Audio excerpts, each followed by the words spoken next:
Your ZOLL M2 device does an automatic test to make sure that all working parts are working as it should and the device is code ready to be used in case of an emergency. Most hospitals work on the protocols of every shift. The device needs to be manually checked, and part of that procedure is checking all the connections of your device.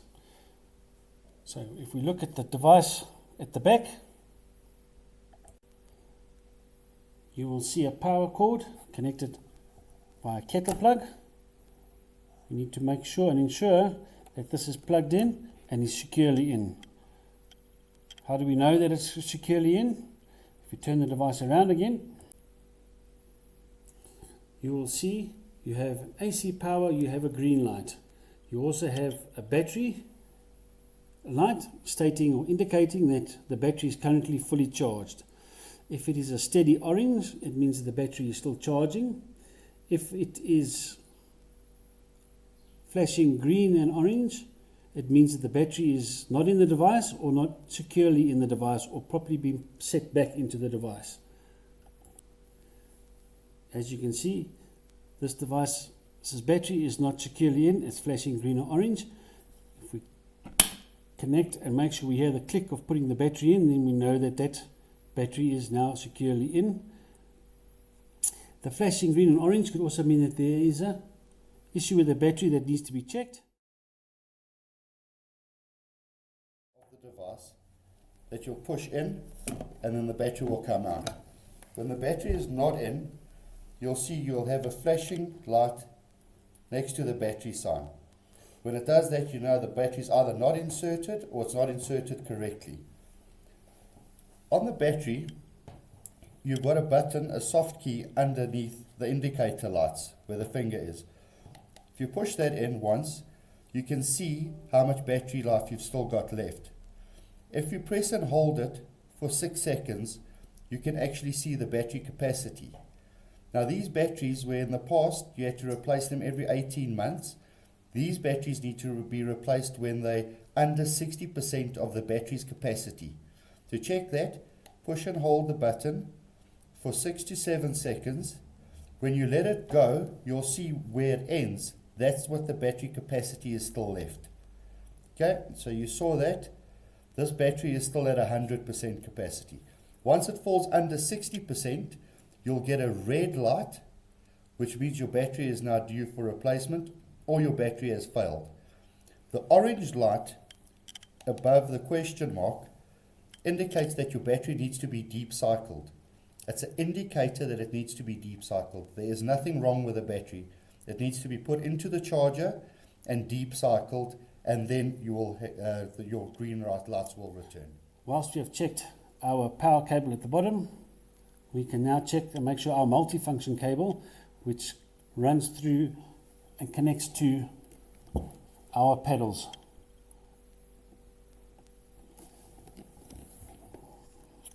We have our 3-lead ECG cable connected at the back. And as you can see, there's a grey arrow. It means it can only go in one way. And we then connect it up to the arrow on the device itself. We line the two up and we insert our 3-lead ECG cable into the device.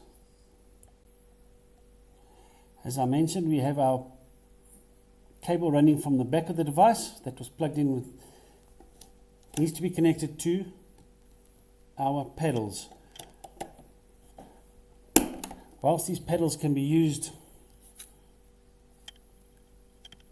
for pads, so you can connect this device to pads, which will be shown in a separate video. We can connect it to our pedals and we can use it on our patient using the pedals. We need to make sure that this slides in. We need to hear a click once we slide this in. We hear the click, we know that this cable has been connected securely. Often what happens is we take this, we use this cable on our pads, we finish to the patient, we bring it back in here, we connect it in, and it's not connected in properly. We haven't heard the click. So when it comes to using this, it's going to tell us on the screen, please check pedals. It means you need to come and check your connection to make sure that this is connected in. So we connect that in correctly and we know that we are secure. It cannot come out. Whilst I have the pedals out, whilst we are connected to adult mode with our adult pads, we can change this to pediatric by turning pedals to the side, using a thumb. We depress this button down and we slide the pedal off, and we now have a pediatric pads, and your device will set default off into pediatric mode. To once again connect, we slide the two together. Once again, it's another click. Make sure you hear the click and your device is now ready to be used in adult mode. While I have the device handles out, you can see on the device you have in your defib mode section you have 1, 2 and 3. So number 1 is to select our energy, which we can now do energy up or down with our thumb. Number 2 is shock or charge, sorry. Here's charge. We charge number 2 on the right hand panel, the apex of the pedals. Number 3 is our shock. So we would shock here if we are connected to pads. The light will shine up and we will shock on pads. If we are connected to the pedals, the light will shine on your pedals, telling you where to shock. We then shock both our thumbs together on the orange by placing sternum and apex. We then charge and shock our patient. To replace the handles, we bring our pedals into the side, we slide them in and we slide, making sure we got good contact. We can once again connect. So we have now checked that the power cable is connected, we've checked that the multifunction cable is connected and connected to the pedals correctly. We've checked that the ECG cable is connected. We've checked that the battery is connected and is charging and is currently fully charged. We also need to check that there's paper in the device. If we look down at the bottom of the device is our paper tray. We click on the button underneath, it opens our tray and our paper is inside the tray.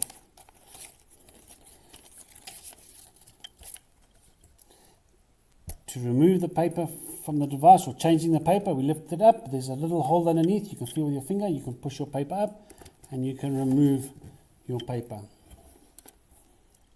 To replace the paper, we simply make sure that it's facing up. We slide the paper back in again.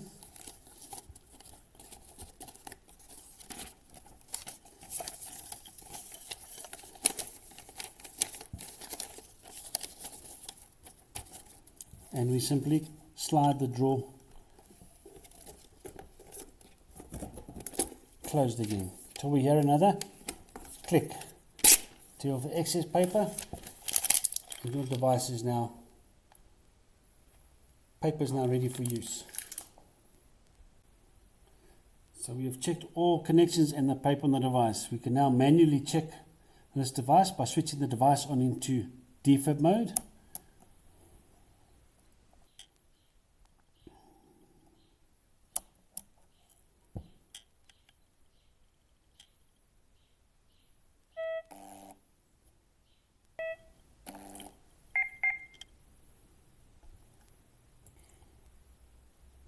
We can see that we are in manual mode and in defib mode. We're in manual defib, we can confirm at the top as well as the bottom. On the side of your device, on the left hand side, you'll see some soft keys, and the second one down is showing you a 30 joule picture with a cable on. This is your 30 joule test on the device. We now push 30 joules. Our test is ready. The light is shining on the pedals, so we need to shock on the pedals.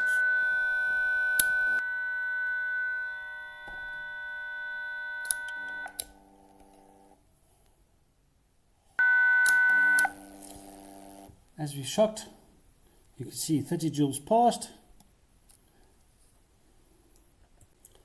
and a small strip of recording papers coming out telling you that your test has passed, the date and time of the test. And you have now tested the device in terms of its working, in terms of shocking a patient. You now know that this device is now code ready to be used on a patient.